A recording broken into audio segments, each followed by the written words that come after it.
George Lakoff and Mark Johnson's Metaphors We Live By, 1980, is one of the most influential works in cognitive linguistics, fundamentally reshaping the understanding of metaphor in language, thought, and culture. Before its publication, metaphor was typically seen as a feature of poetic or rhetorical language, a decorative tool used by writers to enrich expression. Lakoff and Johnson revolutionized this view by proposing that metaphor is not merely a linguistic device, but a fundamental mechanism of human cognition. They argued that metaphors shape the way people perceive the world, structure abstract concepts, and engage in social and political life. Their central thesis, that our conceptual system is largely metaphorical, has profoundly affected philosophy, linguistics, psychology, anthropology, and even political discourse. 1. The cognitive turn, from language to thought. The book begins with a radical claim. The essence of metaphor is understanding and experiencing one kind of thing in terms of another. This assertion shifts the focus of metaphor from literary ornamentation to the very structure of human thought. For Lakoff and Johnson, metaphors are not confined to poetic imagination, but permeate everyday speech and reasoning. For instance, when we say, "I spent too much time on that project," or "I wasted my evening," we are drawing on the conceptual metaphor, time is money. This metaphor underlies a wide range of expressions, budgeting time, spending time, wasting time, investing time, and reveals that abstract concepts like time are structured through familiar domains of experience, in this case, economics. Such metaphors are not arbitrary, they are grounded in embodied experience. The human body and its interactions with the world serve as the foundation for conceptual metaphors.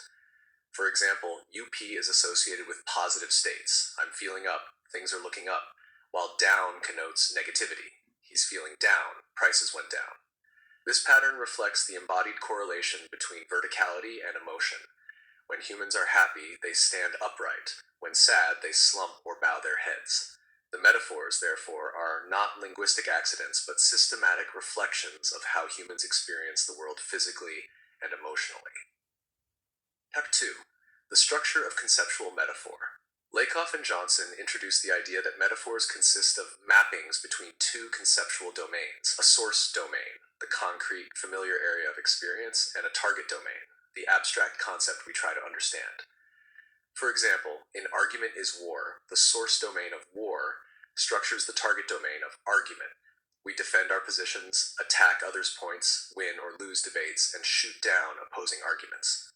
Such metaphors reveal not just language, but also a worldview, that argument is viewed as adversarial combat rather than cooperative inquiry.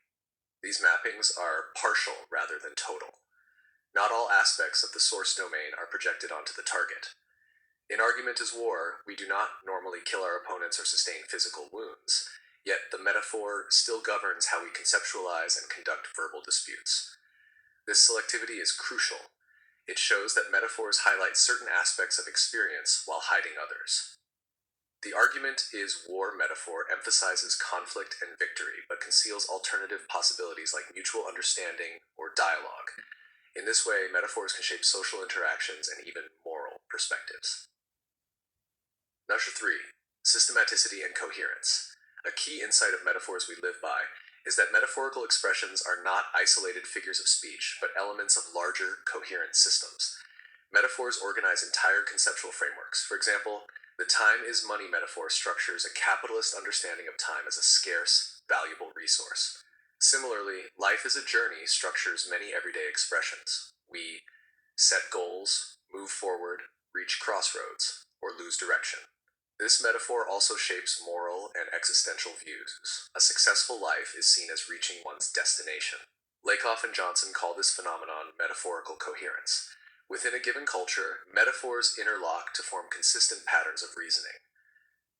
Western culture, for example, relies heavily on the mind as machine and mind as container metaphors.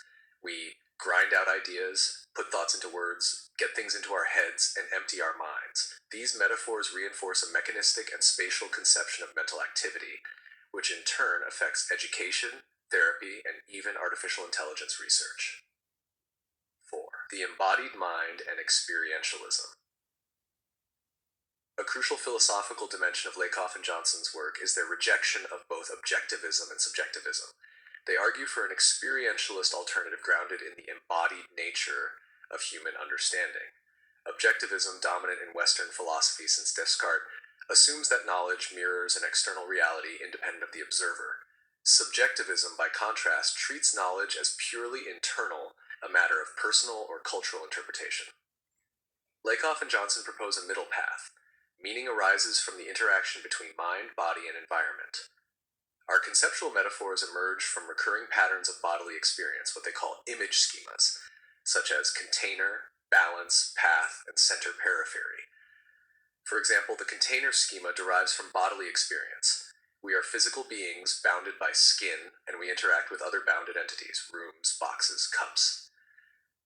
This schema structures abstract concepts. We speak of being in love, out of trouble, or within reason.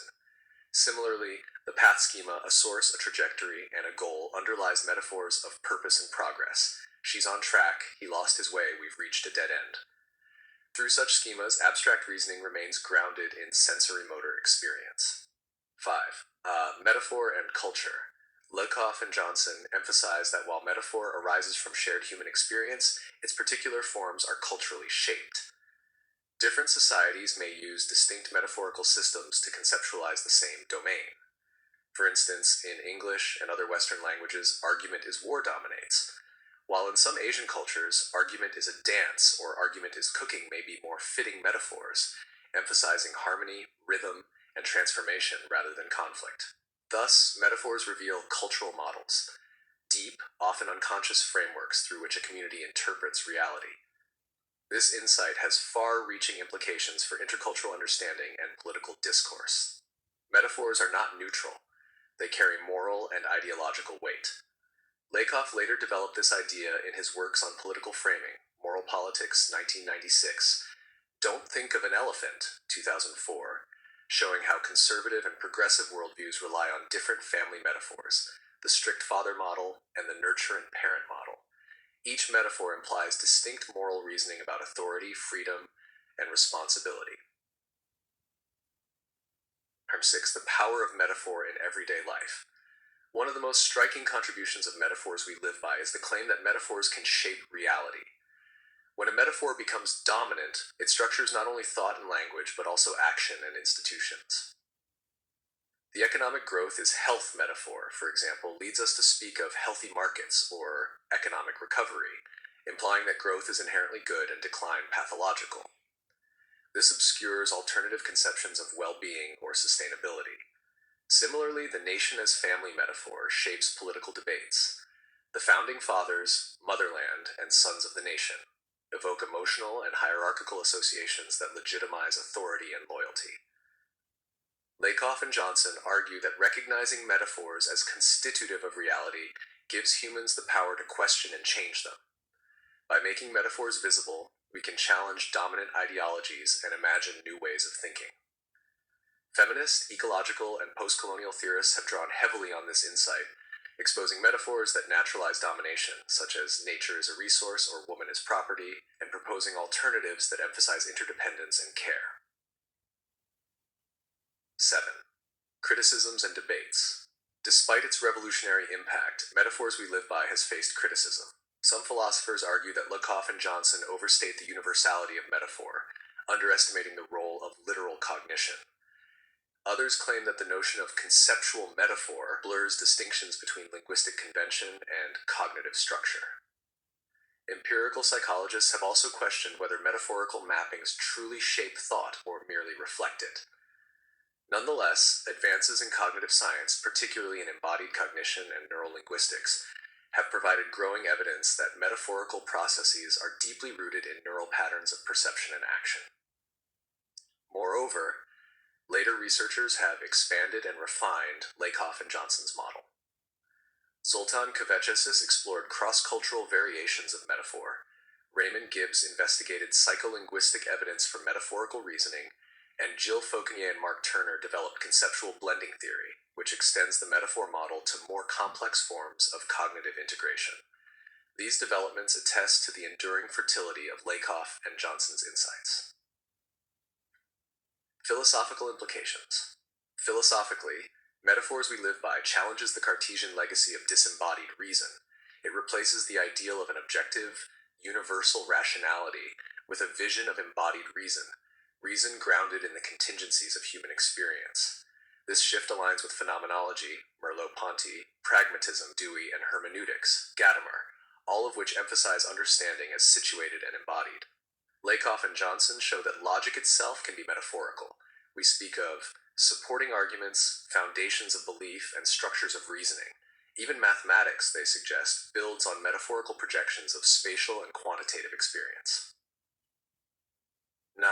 Legacy and contemporary relevance. More than 4 decades after its publication, Metaphors We Live By continues to shape disciplines as diverse as linguistics, AI, communication studies, and political theory.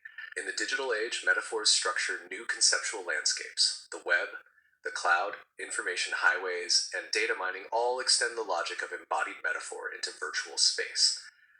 Lakoff and Johnson's insights remain crucial for understanding how language frames technological, ecological, and social realities. 10. Conclusion: Metaphors We Live By transform the study of language and thought by revealing that metaphor is not an optional feature of human communication, but a central organizing principle of cognition. Through conceptual metaphors, humans make sense of abstract domains by mapping them onto concrete, embodied experiences. These mappings are not arbitrary. They reflect both universal bodily patterns and culturally specific worldviews. By showing that metaphors shape not only language, but also perception, emotion, morality, and politics, Lakoff and Johnson open the door to a new, interdisciplinary understanding of meaning. The book's enduring message is both epistemological and ethical. To live consciously, we must recognize the metaphors we live by and perhaps choose them more wisely.